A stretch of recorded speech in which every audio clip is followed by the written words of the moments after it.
Bienvenidos a Religiones, un podcast para los que creen que existe algo más allá de lo que podemos ver y los que buscan un sentido a la vida.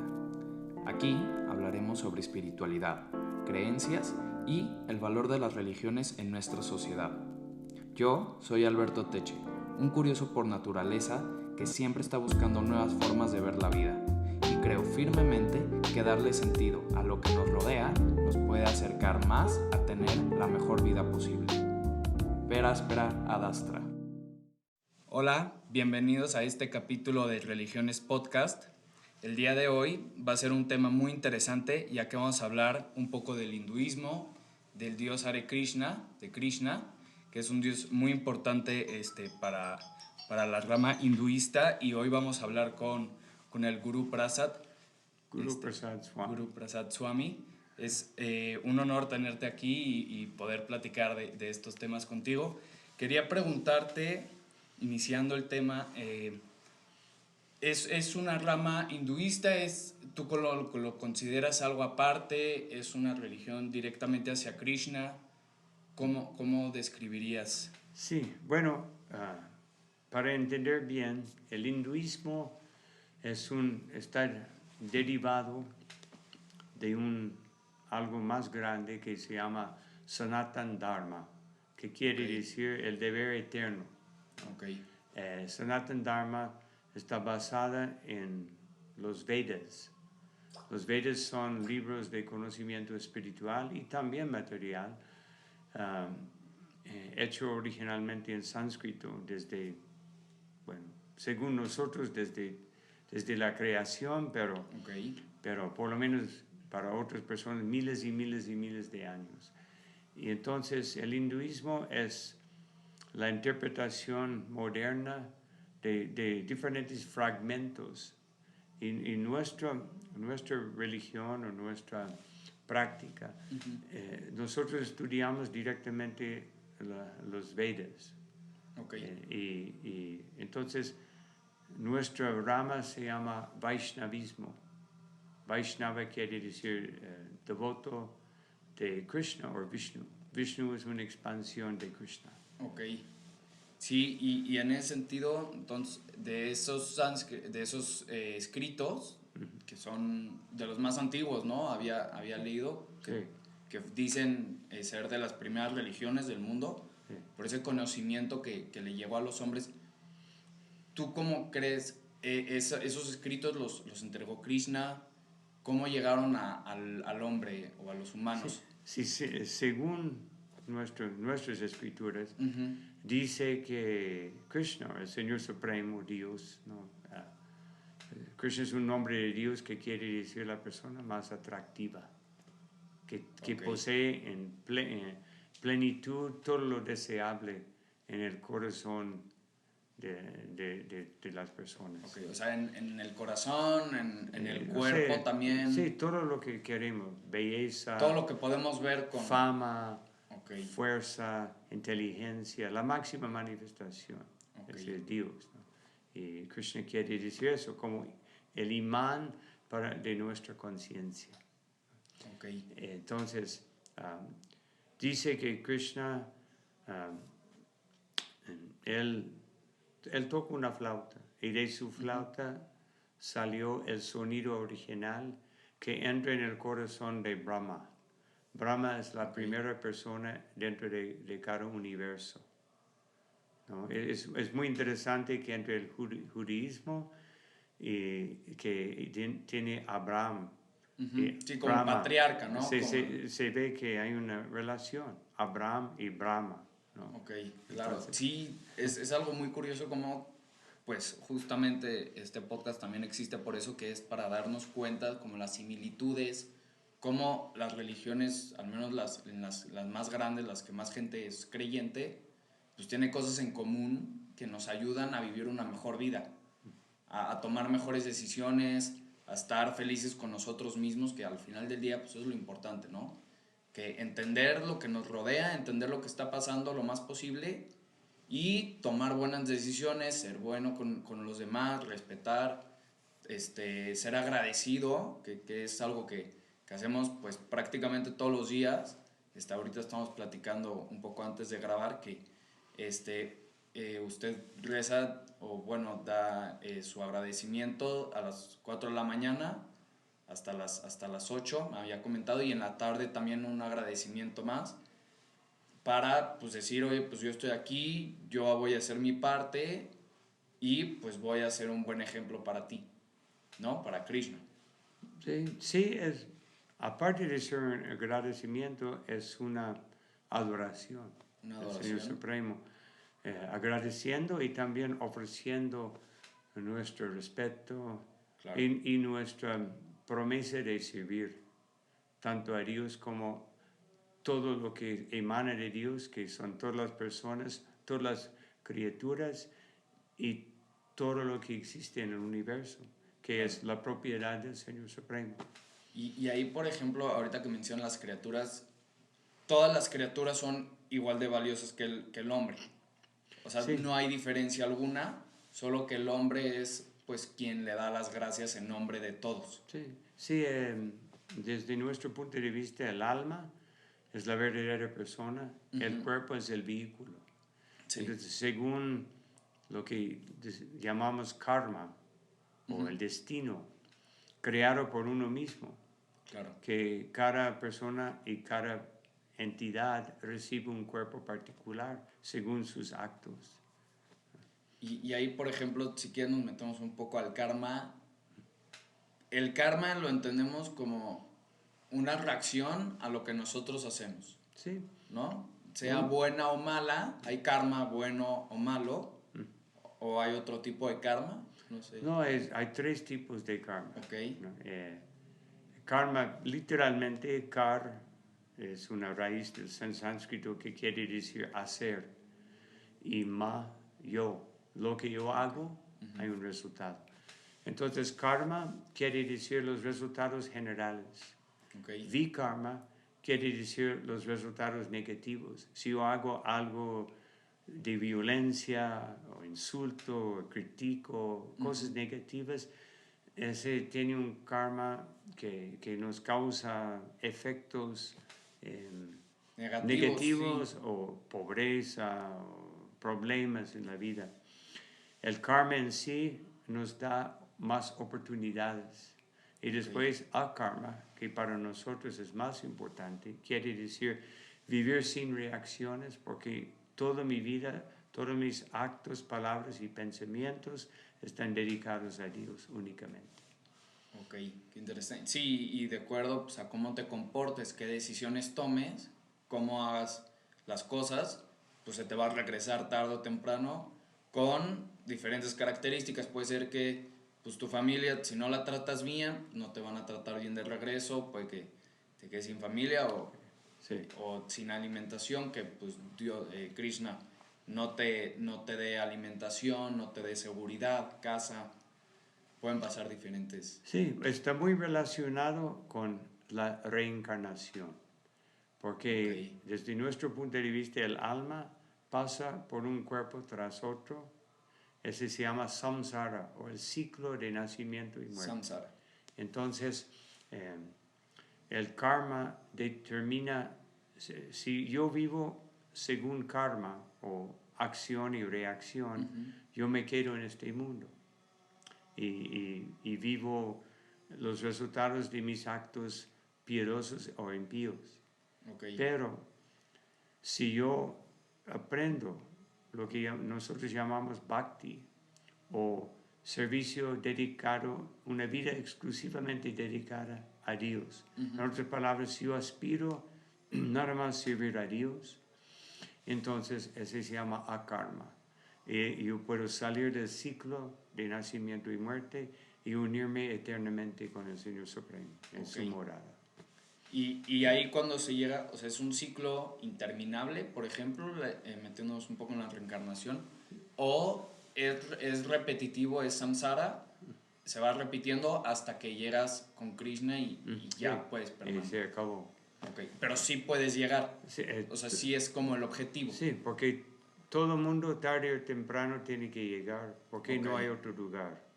Para nosotros el infierno es un lugar temporal de sufrimiento extremo. para personas que son muy malas, ¿no? Sí.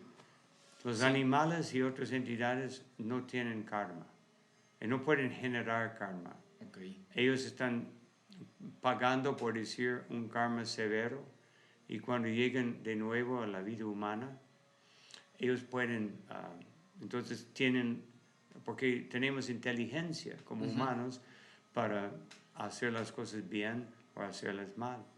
Claro. Si sabemos comparar el bien y el mal, tenemos como un raciocinio, Sí. que así le llaman también. Entonces, ahí, por ejemplo, el único que puede aspirar a Krishna es el hombre. Los animales, pues, no es como un tipo de castigo, pero sí es una vida como un poco inferior. Es algo de castigo, sí. ¿Sí es algo de castigo? Sí, es. Okay.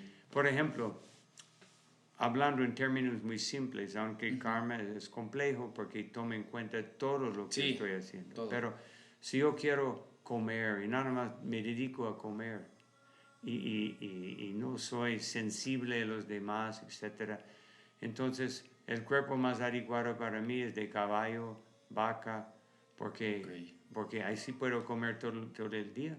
Como ser humano, si como demasiado me enfermo.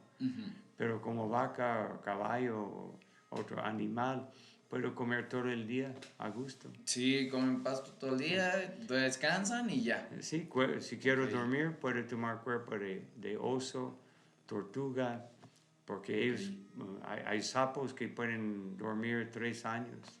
Sí. Solamente se despiertan cuando hay lluvias. Sí, o sea, sí son pues, muy instintivos, ¿no? Solo hacen las cosas para sobrevivir, reproducirse. Sí. Y ya pasan, y hacen su parte y ya mueren. Sí, nosotros decimos comer, dormir, aparearse y defenderse. Exacto. Esas son las actividades generales de todas las almas incorporificadas. Ok. Y hay, por ejemplo, que mencionas a la vaca. Ustedes no pueden encontrar mucha información, pero ustedes contemplan a la vaca como un animal sagrado también. Sí, sagrado en un sentido. Primero, porque la vaca da la comida más valiosa y nutritiva para el ser humano. Claro. Y como nosotros consideramos como una madre, ¿no? Okay. Como una madre que nos cuida. En los Vedas dice que hay 7 madres. Okay. La madre de quien nos venimos, o sea, de quien hemos nacido, la tierra, ¿no? La esposa del maestro, la esposa del rey, ¿no? Pues claro, es tiempos antiguos cuando había reyes. Una mujer que nos cuida, ¿no? Y la vaca. Sí, entonces son diferentes madres y respetamos a todos. Claro, no, y la vaca pues antes daba leche, daba carne, daba proteína. Sí, para nosotros no carne porque nosotros no matamos. No comen. Ahí también me quería meter en eso. ¿Cuál es su dieta? ¿Qué alimentación pueden? ¿Cuál no pueden? Entiendo, no comen ningún animal. No, nosotros ni no pescados, comemos ni marisco, ni carnes, animales puras. Ni huevos, ¿no? Porque son embrios. Okay. Sí, es potencialmente una vida. Sí, lo entiendo bien. Entonces, solo comen verduras, legumbres, arroz, leche, frutas, etc. Y ahí, por ejemplo, eso se hace de todos los niveles, o se considera como un nivel como más creyente hacia Krishna tomar esa decisión. Sí, nosotros no exigimos, tenemos 4 principios que pedimos a todos los miembros. Y para ser iniciado o consagrado en la vida espiritual, uno tiene que seguirles, que son no comer carne, huevos ni pescado, etc. No juegos de azar, no sexo fuera del matrimonio. Y ahí, por ejemplo, te había preguntado un poco antes del ayuno, que me comentaste, no sé si nos quieras platicar un poco cómo, me dijiste una vez al año ayunan completo y luego hay unos que son más intermitentes. Sí, hasta dos que son completos y después hay otros que son hasta mediodía, hay otros que son hasta la luna, hasta que salga la luna. Diferentes, tenemos como, yo diría, son para reconocer principalmente la aparición del Señor o aparición de grandes sabios, principalmente. Okay. Celebran eso. O sea, se ayuna para que se manifiesten estas personas y nos den su conocimiento. Sí, sí, como usted dice, como agradecimiento, reconocer la contribución espiritual que han hecho, claro, a uno mismo, sí, y a la sociedad. Sí, porque también mucho lo que pasa es que cuando uno no come, nuestro cuerpo, pues al tener que manejarse de manera diferente, al saber que no va a haber comida, el cuarto principio es ningún embriagante, estimulante, cosas así. Cualquier cosa que afecta la conciencia, que altera la conciencia. Sí. Claro, qué interesante. Y ahí, por ejemplo, pues cuando uno ayuna, se dice que las últimas horas, pues llegan a como modificar un poco la conciencia, pero para bien. Sí. O sea, se eleva un poco, entendemos un poco más de Krishna, podemos entender un poco más de Dios. Sí. Entonces, en ese sentido, pues estamos mucho más cerca a Él, mucho más conectados, y ahí es cuando pues podemos pedirle algún favor, algún problema que estemos teniendo, pues ayuda para resolverlo. Eso también es algo que te quería preguntar. ¿Ustedes interactúan mucho con esto de que le dicen mucho, estoy teniendo este problema, cómo lo puedo resolver? ¿O cómo es la relación de...? Hasta cierto punto. Bueno, el ayuno para nosotros también es importante para tener más tiempo de dedicarse a actividades espirituales, ¿no? Okay. Porque comer, ¿no?, requiere tiempo y esfuerzo, y también es algo disfrutable. Entonces el ayuno es una dedicación y también un momento que me dedico mi tiempo más a actividades meramente espirituales, oración, escuchar las escrituras, glorificar al Señor Supremo, ¿no? Nosotros también rezamos cantando los nombres de Dios. Son cosas que aumentamos esas actividades. Okay. En cuanto a pedirle a Dios, nosotros, sí, claro, cualquier persona puede pedirle a Dios, pero nosotros consideramos mejor ofrecerle nuestro servicio. Claro. Sabiendo que lo que está pasando en mi vida es un resultado de algo. Entonces mejor purificar mi existencia para que no haya tales resultados en el futuro. Okay. ¿No? Porque sabemos que Dios nos da la luz, el agua, todas las necesidades. Sí.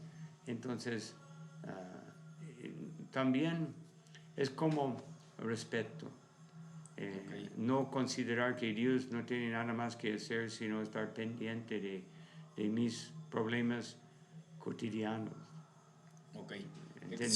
Tal vez no estar pendiente en los temas cotidianos, pero si le pedimos ayuda, pues tal vez nos puede ayudar a que el resultado sea el que pues, nosotros queremos. Sí, también obviamente sin pedirle daño a alguien más. Sí, la ayuda principal es déjame tener una conciencia más purificada.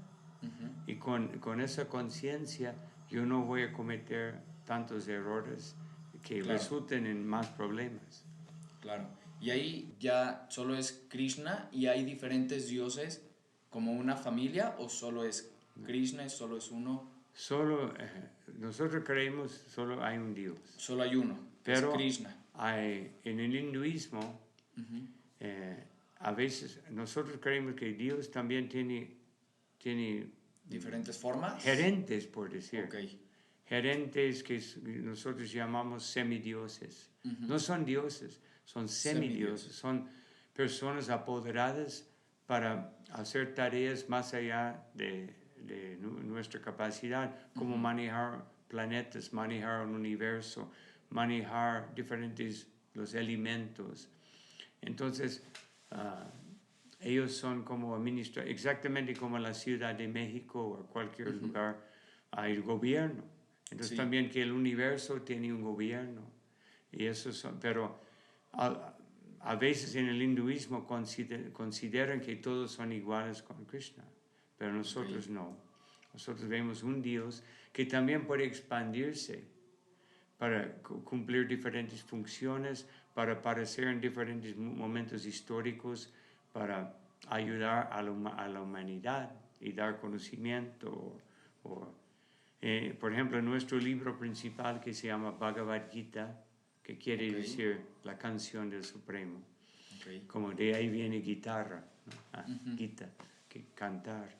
Entonces dice, Yada yada hi dharmasya glanir-bhavati bharata, que cuando haya una caída en la religiosidad y aumente en la irreligiosidad, yo vengo, ¿no? En esos momentos. Pero no pequeño, pero un gran desvío. Sí. ¿No? O sea, que algo esté pasando muy mal, ahí sí haría una intervención. Sí, que sería como una salvación, o cómo lo dice. Una encarnación. Entonces hay dos tipos de encarnaciones. Cuando Dios viene o cuando Dios apodera a alguien. A venir. Un profeta, un hijo, un salvador, una persona que viene para iluminar la humanidad. O una parte de la humanidad. Y bueno, algo que quería preguntar, se me hace como algo curioso que siempre lo representan de un color como más azul. No sé si sí, es azul negruzco, un azul pero muy oscuro. Ese es el color de Krishna. El color realmente es la ausencia de color o la combinación de todos los colores. A veces nosotros ponemos como un azul más claro, pero es más oscuro. Es más oscuro. Más o menos se compara con una nube de lluvia bien cargada. Sí, Casi como un azul gris oscuro, ¿no? Sí, porque justamente como dices, el negro es la combinación de todos los colores. Y el blanco es la ausencia de todos. Entonces, cuando es blanco, no tiene colores propiamente, pero cuando es negro, significa que todos los colores están dentro de ese objeto. Entonces, qué interesante. Y por ejemplo, también su vestimenta, pues también la veo que tiene joyas. ¿Representaba algún tipo de rey en ese entonces? De reina, perdón, que Krishna es mujer. No, representa... O bueno, no tiene sexo, ¿no? Más bien. No, se considera en un sentido masculino. Pero también en nuestra religión tenemos Krishna y Radha. Radha es su contraparte femenino. Entonces Krishna es el energético y Radha es la energía divina que se llama la energía de todo placer y toda felicidad. Y es igual, o sea, nosotros consideramos iguales. Creo que somos la única religión que tenemos Dios masculino y Dios femenino. Y a los dos se les reza por igual y se hace Bueno, son dos aspectos, son como el yin yang, ¿no? Los opuestos que complementan y forman la totalidad. Sí, como el sol y la luna, ¿no? Sí, exactamente. Pero entonces, en ese sentido, ¿uno es bueno y el otro es malo o simplemente son complementos que los dos apoyan? No, los dos son divinos. Sí. Al ser divinos, pues no hay también este sentido de... Sí, todo se rige por amor, por bondad. Sí. Radha es como la primera sirvienta del Señor, pero su servicio es tan perfecto que Krishna, o Dios, es tan agradecido que la trata como su objeto de adoración. O sea, entre los dos se admiran. Sí, admiran totalmente. Un intercambio de amor ilimitado. Claro. Y de ahí pues surge tanto que hay en este universo, que es el mundo, todas las galaxias, todo lo que hay, todo el orden que existe. También desde nuestro punto de vista hay ilimitados universos. Nosotros estamos dentro de uno nada más y consideramos muy grande, pero comparado con Dios es como una semilla de mostaza. Y hay limitados universos. Un granito de arena, un pequeño objeto y en un universo infinito que se expande y no para. Expande y después se contrae, ¿no? Y mismo la ciencia tiene ese concepto hoy en día, que el universo se expande hasta cierto punto y después se contrae. Se contrae y sí, como que vuelve a juntar todo lo que tiene y para volver a liberarse y tal vez se hace como un ciclo. Sí, es un ciclo, exactamente. Y después de un ciclo, todos los universos entran en el cuerpo espiritual de una expansión de Krishna, que se llama Vishnu. Y luego todo el mundo está suspendido por un tiempo y después con el próximo respiro de Vishnu todos los universos emanan de nuevo, pero esos son miles y miles y miles y miles y miles y miles de millones de años. Claro, ¿no? Y no para, simplemente sí. Y después otro al ser infinito, exactamente. Los que paramos pues somos nosotros en un tiempo, pero pues, todo lo demás siempre va a seguir. Y algo que te quería preguntar, que llevo viendo, que tienen muchos, veo que estás pintado en la nariz, en la parte superior. No sé si dos líneas. Okay. Eso quiere decir que, primero que somos devotos de Krishna. Pero más que eso, significa que el cuerpo es la propiedad del Señor Supremo. Como a veces con el ganado se pone una marca, ¿no? Así, que es de mi rancho. ¿no? Sí, como para Entonces esa es la marca que significa el cuerpo es un templo de Dios y su propósito es para servirlo. Ok, qué interesante. Sí, o sea, es como un identificador de aquí estoy y mi cuerpo es el templo de Dios. O sea, dentro el cuerpo es considerado como un templo para Krishna. Sí, es como saber que el cuerpo y todo es la propiedad del Señor Supremo y todo es para su propósito. Entonces debemos entender cuál es el propósito que Dios tiene para la creación. Claro. Pero cómo comparten la sabiduría de Krishna, cómo se comportan con los demás, cuáles son como sus reglas básicas que tienen de cómo deberías comportarse con los demás. Como un sirviente. Ok. Nosotros nos consideramos que todo el mundo es sirviente de Dios, solo que algunos lo recuerdan y otros no.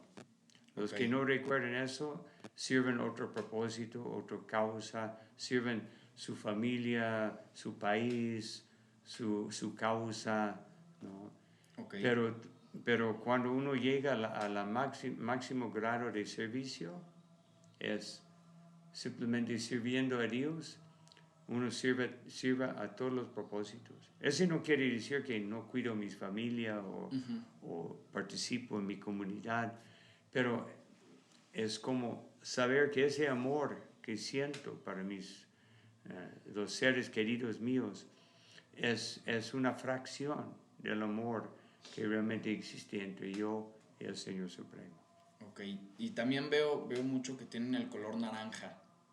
No sé si represente algo o... Sí, representa los que no están casados. Ah, ok. Porque yo soy monje. Sí. Entonces yo uso ese color.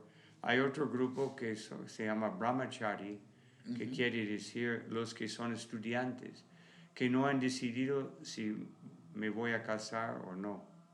Okay. Cuando ellos usan el mismo color, pero un poco diferente vestimiento. Y ellos deciden en algún momento, la mayoría se casa. ¿no? La gran mayoría se casa, a menos que seas monje, y en caso de ser mujer. Mujer igual, ellos no usan ese color, pero las mujeres cuando son estudiantes, cuando están aprendiendo, es que se considera que el celibato es mejor para aprendizaje porque no hay distracción de que la novia, el novio, ¿no? Uno puede aprender las cosas y después cuando llegan a cierta edad deciden, ¿voy a casarme o no voy a casarme? ¿Y esa edad sucede pues por ahí, a los 25 o es más joven a los 18? Anteriormente era más joven, pero hoy en día ya consideramos que como estamos creciendo en un ambiente total, una cultura distinta, donde promueven la vida sexual como lo máximo, donde promueven hábitos que desde nuestro punto de vista tal vez no deberían son negativos. Okay. Entonces nosotros consideramos que, bueno, mejor esperar un poco más Claro. para estar seguro que puedo consagrarme, porque consideramos que el matrimonio es sagrado. Claro. Entonces, es un compromiso. El primer compromiso es con Dios. Y el segundo compromiso ante Dios es con la familia.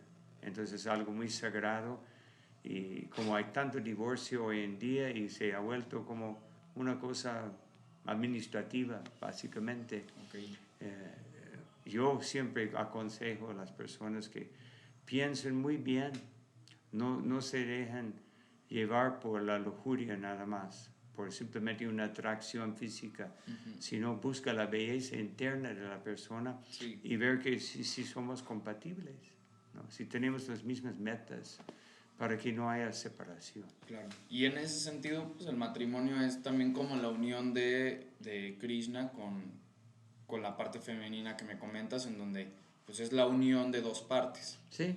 De dos cosas que eran diferentes, separadas, pero pues en el matrimonio pues se unen y se complementan para ser uno. Sí.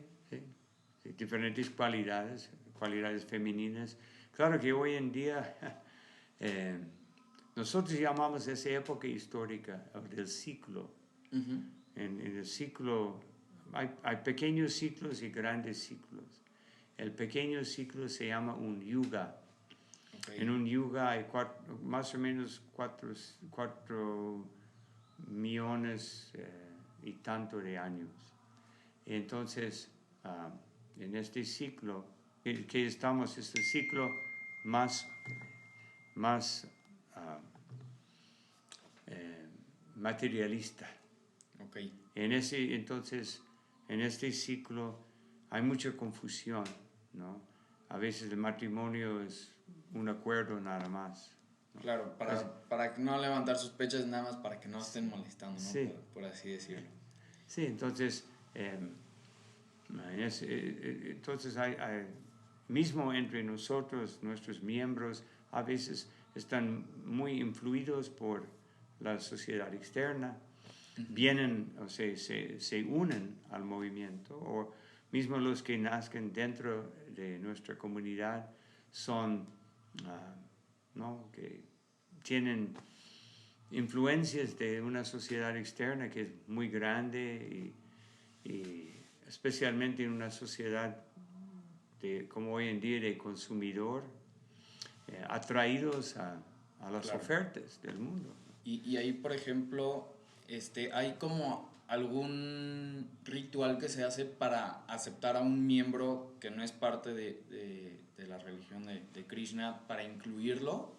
¿O cómo es el proceso para que una persona que no era creyente antes se haga como parte de la comunidad? Nosotros invitamos, primero que todo, nuestra religión es también una ciencia espiritual.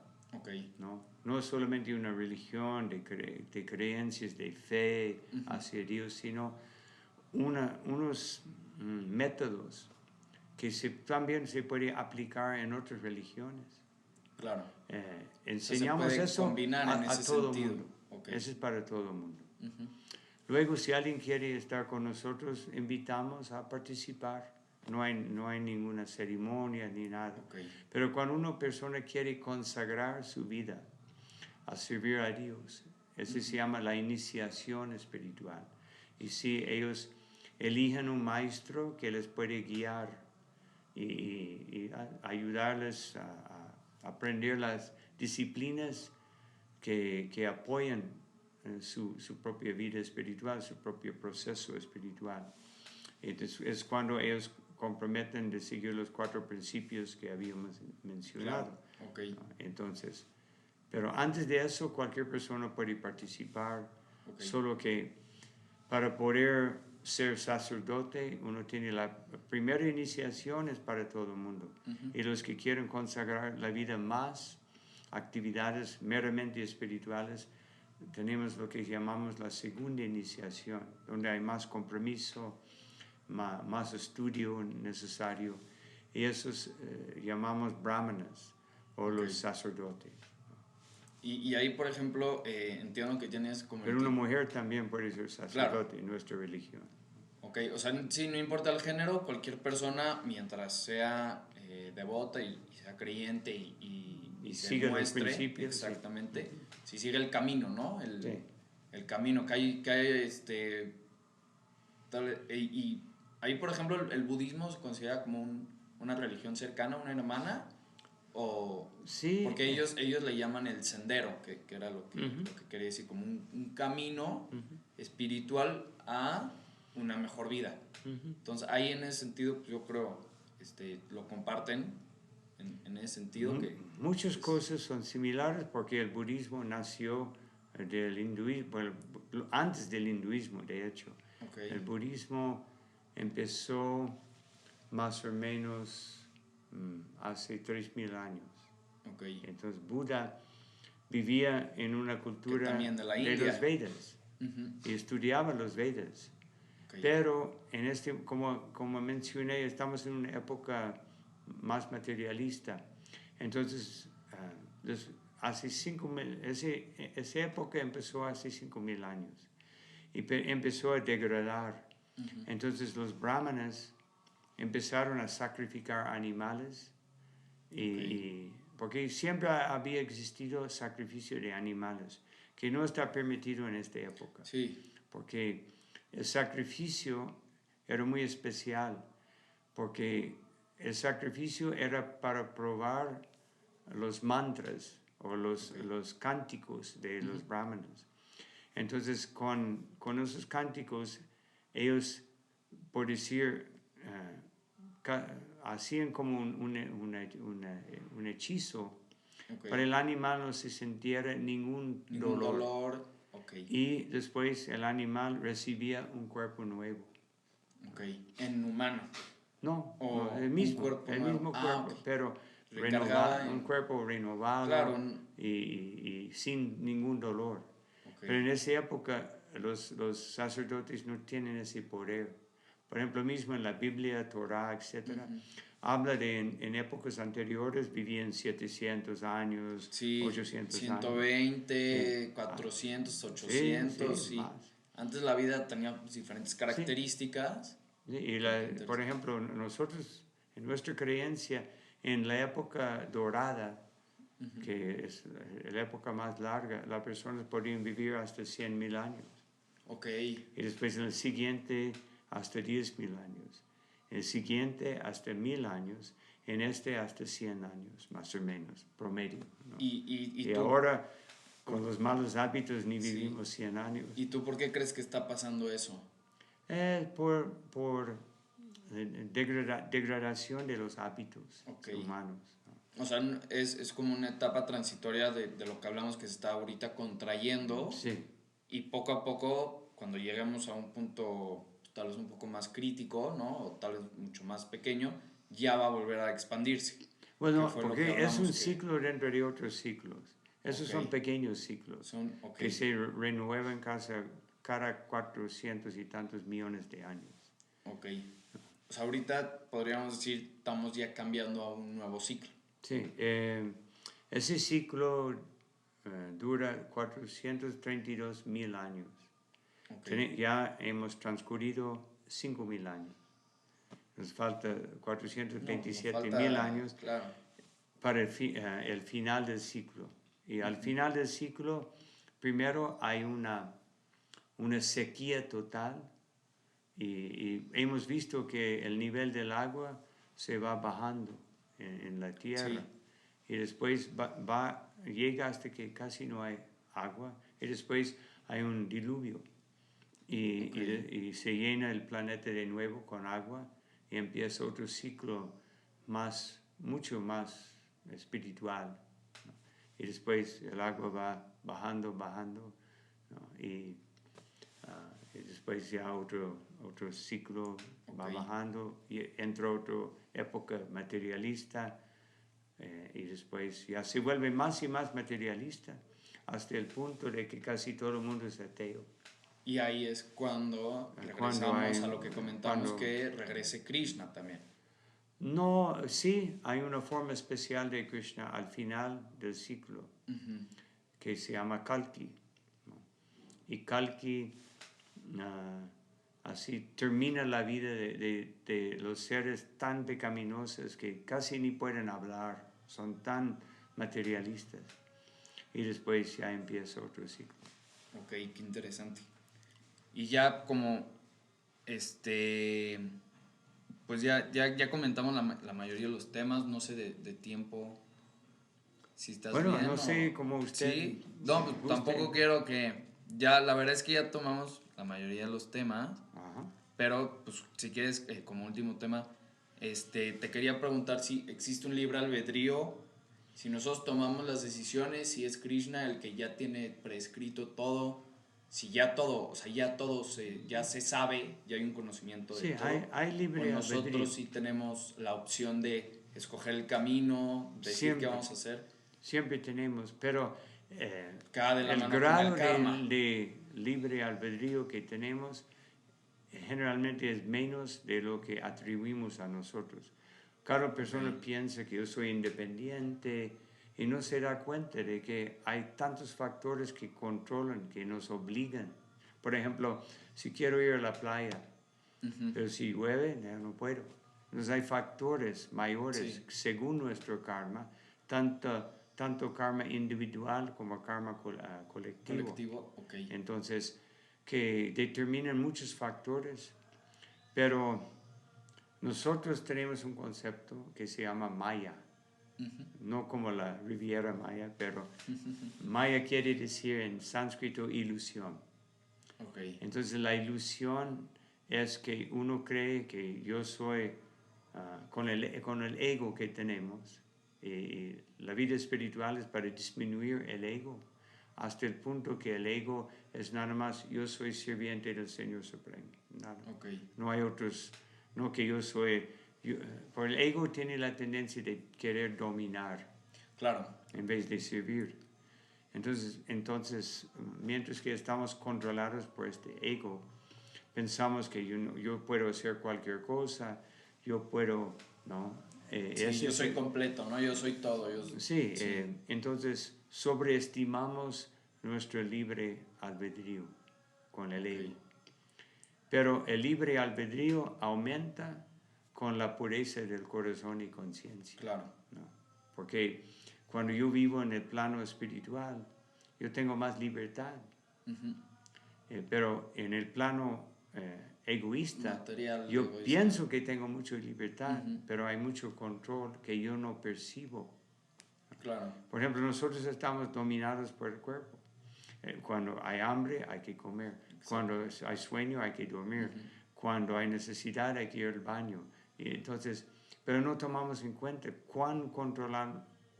hasta qué grado estamos controlados por la naturaleza. Claro, y en ese sentido también, pues uno de las creencias, yo diría, más predominantes es que también aprender a soltar, ¿no? Como sabiduría espiritual también es aprender a soltar y a saber que hay muchas cosas que no controlamos, como el cuerpo, pues que cuando piden algo, pues hay que darlo porque no es algo que nosotros podemos controlar, que también es como lo que dice. Que hablar de controlar la mente, más difícil todavía.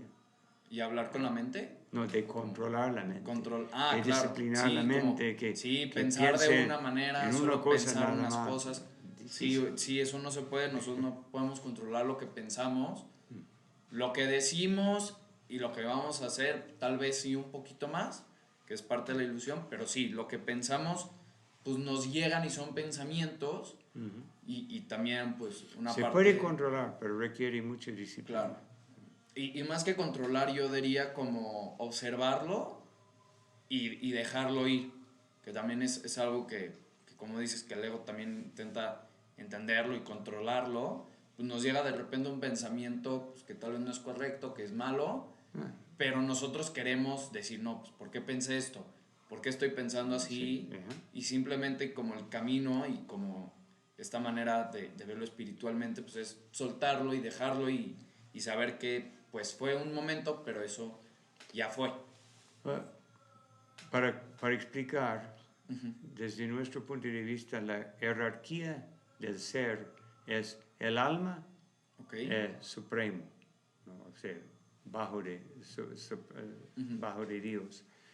Luego viene el ego. que el ego determina mis designaciones. Yo me identifico como hombre, mujer, blanco, negro, mexicano, alemán, etc. Designaciones. Entonces, y después, según las designaciones que yo acepto, la inteligencia está condicionada. Es el siguiente nivel. Y según mi grado de inteligencia o clase de inteligencia que he desarrollado, la mente obedece y acepta o rechaza según ese concepto intelectual que tengo de todo. Claro. Y después los sentidos siguen la mente. Pero cuando uno vive una vida desenfrenada, los sentidos influyen en la mente y la mente se vuelve demasiado descontrolada. Y la inteligencia sigue a la mente y los sentidos, el ego crece y el alma está cubierta. Entonces, con disciplina espiritual, con yoga, porque yoga quiere decir vincularse con el Supremo. Entonces, la práctica de yoga no son algunas posiciones nada más. Ese es lo básico. Realmente es un proceso de meditación para que poner el alma en su lugar, para descubrir, sacar las capas de ignorancia que están alrededor del alma y que la inteligencia purificada por las escrituras, enseñanzas dados por personas divinas, entonces la mente se vuelve más obediente, los sentidos se vuelven más controlados y después ya es la verdadera jerarquía. La mayor parte de la gente hoy en día están jalados para yo quiero comer siguen esto, el impulso. yo quiero hacer esto, ¿no? Entonces los sentidos dominan. Entonces la mente realmente es la encrucijada entre la parte inferior de nuestra existencia centrada en el cuerpo y la parte superior centrada en el alma. Claro, ¿no? Y el yoga, sí, como dices, que muchas veces la gente cree que lo importante es la posición, pero no, lo importante es la respiración y la meditación y poder como prestar atención a lo que está pasando, como al presente, a lo que estamos pensando, a lo que estamos sintiendo, que es lo que dices, primero hay que sentir, luego ver qué estamos pensando y poco a poco pues podemos ir subiendo en esa pirámide, en esa jerarquía que mencionabas. Realmente es para volver a nuestra naturaleza espiritual. Por ejemplo, si analizamos la palabra religión, viene de relicare en latino. Y relicare quiere decir vincularse de nuevo. Entonces, vincularse de nuevo quiere decir que ya tenemos una postura, una posición espiritual. Y estamos volviendo. Como regresando, como si como si nos hubiéramos desviado. A nuestra condición natural, que es interesante. Una parte y porción del Supremo, totalmente espiritual. Pues te quería agradecer por este capítulo, Guru Prasad. Muchas gracias. Un placer y gracias por darme la oportunidad y por conocerte y tener esa oportunidad de ofrecer al público un conocimiento. Gracias. Y muchas gracias a ustedes por haber escuchado este capítulo. Espero pasen un excelente día. Muchas gracias. Muchas gracias por habernos acompañado el día de hoy en este capítulo. No olviden suscribirse, compartir el video y seguirnos en redes sociales como Alberto Teche. Nos vemos en el siguiente capítulo.